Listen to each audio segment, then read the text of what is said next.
आज प्रथाचा मूड थोडा खराब होता. माझ्यावरती रुसून मॅडम गॅलरीमध्ये असं काहीतरी करणं त्यांचं चालू होतं. सो तिला कसं तरी मनवलं आणि त्यानंतर ना मस्त हे ओले हरभरे सोलून घेतले.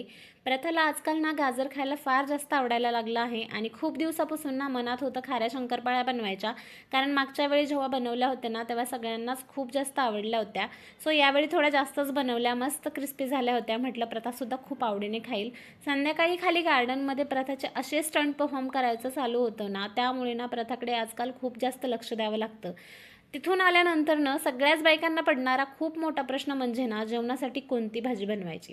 चला मग स्वयंपाकाला सुरुवात करूयात. मी आज बनवणार होते आमच्या सगळ्यांची फेवरेट मस्त अशी खिचडी आणि सोबत गावाकडून ना मी पालक घेऊन आले होते. म्हटलं चला पालकाचीच भाजी बनवूयात, कारण भाजीसाठी माझ्याकडे फार काही ऑप्शन्स नव्हते आणि पालकाची भाजी प्रथाच्या पप्पांची सुद्धा फेवरेट आहे.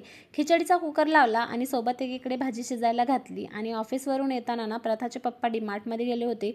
तिथूनच ना तिच्यासाठी तिच्या दोन्हीही फेवरेट गोष्टी घेऊन आली आणि ते पाहून ती किती खुश झालेली होती हे तर तुम्हाला तिच्या चेहऱ्यावरून कळत असेलच. त्यानंतर ना भाजी पण शिजून झालेली, आता फक्त भाजीला फोडणी द्यायचंच बाकी होतं. वाटण सुद्धा मी आधीच तयार करून ठेवलेलं होतं. मस्त हिरव्या मिरचीचा पालक मी बनवणार होते.